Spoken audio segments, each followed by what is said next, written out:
ಶ್ರಾವಣ ಮಾಸದಲ್ಲಿ ಬರುವ ಶನಿ ತ್ರಯೋದಶಿ ಯಾವ ವಿಧಿವಿಧಾನವನ್ನು ಪಾಲಿಸಿದರೆ ಜನ್ಮ ಜನ್ಮದ ಜಾತಕ ದೋಷಗಳು ಪರಿಹಾರವಾಗುತ್ತದೆ, ಹಾಗೆ ರಾಶಿಯ ಶನಿ ದೋಷಗಳು ಸಂಪೂರ್ಣವಾಗಿ ಹೋಗಬೇಕೆಂದರೆ ಶ್ರಾವಣ ಮಾಸದ ಶನಿ ತ್ರಯೋದಶಿ ದಿನದಂದು ಯಾವ ತರ ಪ್ರತ್ಯೇಕ ನಿಯಮವನ್ನು ಪಾಲಿಸಬೇಕೆಂದು ತಿಳಿಯೋಣ. ಶನಿ ತ್ರಯೋದಶಿ ಎಂದರೆ ಶನಿದೇವನಿಗೆ ತುಂಬಾ ಇಷ್ಟ. ಅದರಲ್ಲಿ ಶ್ರಾವಣ ಮಾಸದಲ್ಲಿ ಬರುವಂತಹ ಶನಿ ತ್ರಯೋದಶಿ ಎಂದರೆ ಶನಿದೇವನಿಗೆ ತುಂಬಾ ಪ್ರೀತಿ. ಶನಿದೇವರು ವಿಷ್ಣು ಭಕ್ತರು. ಅವರು ಯಾವಾಗಲೂ ವಿಷ್ಣು ದೇವರನ್ನು ಧ್ಯಾನ ಮಾಡುತ್ತಿರುತ್ತಾರೆ. ವಿಷ್ಣುವಿಗೂ ಪ್ರಿಯವಾದ ಮಾಸವೆಂದರೆ ಶ್ರಾವಣ ಮಾಸವೇ ಆಗಿರುತ್ತದೆ. ಶ್ರಾವಣ ಮಾಸದಲ್ಲಿ ಬರುವಂತಹ ಶನಿ ತ್ರಯೋದಶಿ ದಿನದಂದು ನವಗ್ರಹ ದೇವಸ್ಥಾನಕ್ಕೆ ಹೋಗಿ ಶನಿದೇವನಿಗೆ ಎಳ್ಳೆಣ್ಣೆ ಅಥವಾ ತೆಂಗಿನ ನೀರಿನಿಂದ ಅಭಿಷೇಕ ಮಾಡಿದರೆ ಶನಿ ಪ್ರಸನ್ನನಾಗುತ್ತಾನೆ. ಹಾಗೆಯೇ ನೀಲಿ ಬಣ್ಣದ ಹೂಗಳು, ಇಡೀ ಕಲ್ಲುಪ್ಪು, ಇಡೀ ಕರಿ ಎಳ್ಳು ನವಗ್ರಹ ದೇವಸ್ಥಾನದಲ್ಲಿ ಶನಿದೇವನ ಪಾದದತ್ತಿರ ಇಟ್ಟರೆ ಒಳ್ಳೆಯದು. ನವಗ್ರಹ ಸುತ್ತ 25 ಪ್ರದಕ್ಷಿಣೆಯನ್ನು ಹಾಕುತ್ತಾ ಓಂ ಶಂ ಶನೇಶ್ವರಾಯ ನಮಃ ಎಂಬ ಮಂತ್ರವನ್ನು ಹೇಳಬೇಕು. ಶ್ರಾವಣ ಮಾಸದಲ್ಲಿ ಬರುವ ಶನಿ ತ್ರಯೋದಶಿ ದಿನ ದಾನ ಮಾಡಿದರೆ ಒಳ್ಳೆಯದು. ಬೆಳಗ್ಗೆ 6 ರಿಂದ 7 ಗಂಟೆ ಮಧ್ಯದಲ್ಲಿ, ಇಲ್ಲ 1 ರಿಂದ 2 ಗಂಟೆ ಸಮಯದಲ್ಲಿ, ರಾತ್ರಿ 8 ಗಂಟೆಯಿಂದ 9 ಗಂಟೆ ಸಮಯದಲ್ಲಿ ಬ್ರಾಹ್ಮಣರಿಗೆ ದೇವಸ್ಥಾನದಲ್ಲಿ ದಾನ ಮಾಡಿದರೆ ಒಳ್ಳೆಯದು.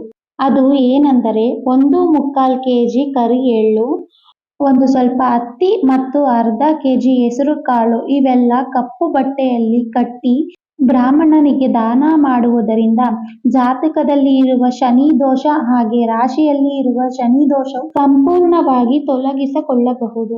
ನವಗ್ರಹ ದೇವಸ್ಥಾನದಲ್ಲಿ ಶನಿದೇವನಿಗೆ ಪೂಜೆ ಮಾಡಲು ಸಾಧ್ಯವಾಗದವರು ಹಾಗೆ ದಾನ ಮಾಡಲು ಸಾಧ್ಯವಾಗದವರು ಮನೆಯಲ್ಲಿ ಪ್ರತ್ಯೇಕವಾಗಿ ಒಂದು ದೀಪವನ್ನು ಇಡಬೇಕು. ಅದು ಹೇಗಿರಬೇಕು ಎಂದರೆ ಕಪ್ಪು ಹೆಸರು ಕಾಳಿನ ಹಿಟ್ಟು, ಕಪ್ಪು ಬೆಲ್ಲ, ಕಲ್ಲುಪ್ಪು, ಕರಿ ಎಳ್ಳು ಇವನ್ನೆಲ್ಲ ಮಿಶ್ರಣಿಸಿ 2 ದೀಪವನ್ನು ತಯಾರು ಮಾಡಿಕೊಳ್ಳಬೇಕು.